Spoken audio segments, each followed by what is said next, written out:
Every room you're sitting in right now, every relationship you're tangled in, every number in your bank account, all of it started as a thought someone refused to let go of. And the unsettling part is that someone was you. Charles Haanel published a book in 1912 that laid this out with surgical precision week by week across 24 lessons. Most people who encounter it either dismiss it as outdated mysticism or treat it like a magic spell. Both groups miss what's actually on the page. The book is called The Master Key System. It was originally distributed as a correspondence course, one lesson per week, mailed to subscribers who paid for it. And the core argument runs like this: thought is the only power that can produce tangible results in the material world. Every bridge, every business, every war, every love affair existed first as a sustained mental image in someone's mind. The bridge didn't appear because steel wanted to bend. The business didn't grow because money wandered into a building. A person sat with an idea long enough, with enough conviction, that the idea started recruiting circumstances. Haanel's framework has a specific mechanism. He calls it the law of growth. Whatever you dwell upon grows. Whatever you withdraw your attention from withers. And he means this with an almost mechanical literalness. Your sustained mental attitude acts as a blueprint, the subconscious mind, which he treats as the connection between individual thought and universal energy, takes that blueprint and begins organizing resources around it.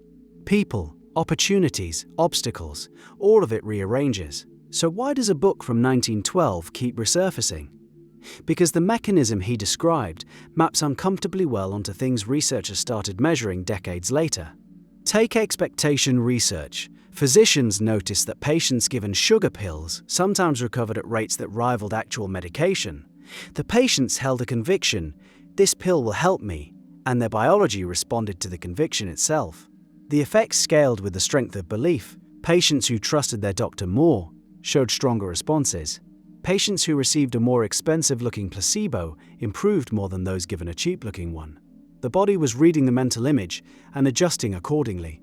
Haanel would have called this obvious. He wrote that the mind is the creative force behind every condition, and that the body is simply the most immediate condition it creates. Your cells respond to the mental atmosphere you maintain. Hold fear long enough, and the body produces the chemistry of fear.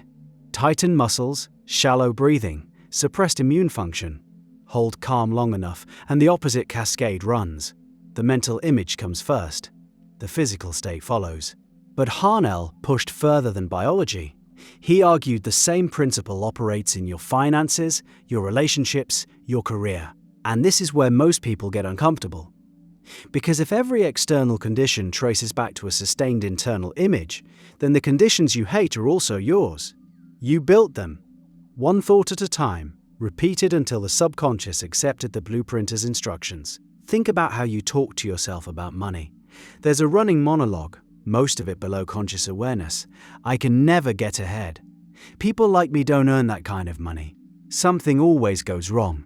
Each repetition is a brick. The subconscious mind, according to Haanel, doesn't evaluate whether a thought is helpful or destructive. It just builds what it's given. Hand it a blueprint for scarcity, and it will construct scarcity with the same obedience it would use to construct abundance. Week 5 of the Master Key System introduces an exercise that sounds almost too simple. Haanel instructs the student to sit quietly and hold a single thought, just one, for 15 to 20 minutes, without letting the mind wander. Try it tonight. You'll discover something humbling. Most people can't hold a single coherent thought for 30 seconds before the mind yanks them somewhere else. A grocery list, an argument from last Tuesday, a song lyric. This is Haanel's point. The average person's mental life is chaos, dozens of contradictory images flickering through awareness every minute. I want wealth, followed immediately by, I'll probably fail. I want love, chased by I always get hurt. The subconscious receives all of it, the desire and the doubt, the vision and the fear, and it builds the muddled average of whatever you feed it most consistently. The result is a life that feels random, circumstantial, out of your control. Haanel says the randomness is an illusion. The life you're living is a precise printout of your dominant mental patterns. Change the pattern, change the printout. Now here's where a skeptic would push back, and fairly. Structural inequality is real. Systemic barriers exist. A person born into poverty with limited access to education faces obstacles that have nothing to do with their personal thought patterns. Haanel was writing for an early 20th century audience that had almost no framework for systemic analysis. His model puts all the weight on individual thought, and that's a genuine blind spot. The Steelman version of his argument still holds something useful, though. Within the constraints any person actually faces, their sustained mental focus determines which available doors they notice, which ones they walk through, and which ones they walk past every single day without seeing. Two people in identical circumstances will navigate them differently based on what their mind is trained to look for. And training is exactly the right word. Haanel treats mental discipline the way a coach treats physical conditioning. You build the muscle through repetition. Week after week, his exercises increase in complexity. First you learn to sit still. Then you learn to hold a single image. Then you learn to construct detailed mental scenes, a specific outcome, rendered in full sensory detail, held steadily until it feels as real as the chair beneath you. That feeling of realness is the threshold. When the mental image carries conviction, when it stops being a wish and starts being an expectation, the subconscious treats it as a blueprint and begins building. There's a particular passage in week 11 that hits differently once you've done the exercises. Haanel writes that the person who gains understanding of the creative power of thought has found the secret of all power, all achievement, and all possession. He's describing a feedback loop. Focused thought creates conviction. Conviction shapes perception. Perception filters which opportunities reach your conscious awareness. Awareness drives action. Action produces results. Results reinforce the original thought. The loop accelerates. Run that loop with a destructive thought, and it accelerates in the other direction just as efficiently. "I always fail" becomes the filter through which you process every ambiguous situation. You interpret a delayed email as rejection. You read a neutral facial expression as judgment. You pull back from opportunities that carry risk, and each withdrawal confirms the original belief. The loop tightens. Haanel understood something about conviction that modern cognitive science keeps rediscovering. Beliefs act as perceptual filters before they act as motivational forces. You don't see the world and then decide what to believe. You believe first, and the belief determines what you're capable of seeing. Two people look at the same city block. One sees 3 business opportunities, the other sees nothing. Same block, same storefronts, different filters running. The final weeks of the master key system shift from technique to implication.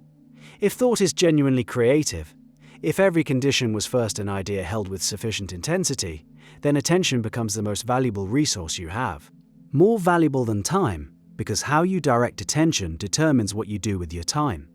More valuable than money, because where you place attention determines whether money flows toward you or away from you. Your attention is the currency your subconscious accepts, and you're spending it every waking second, whether you realize it or not. Right now, as you're hearing this, your mind is already proving Haanel's point.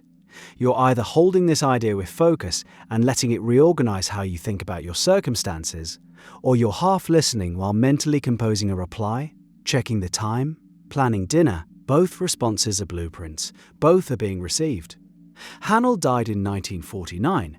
His book went out of print, came back, went out again. Each generation rediscovers it and argues about whether it's genius or delusion. The argument itself might be the best evidence for his thesis.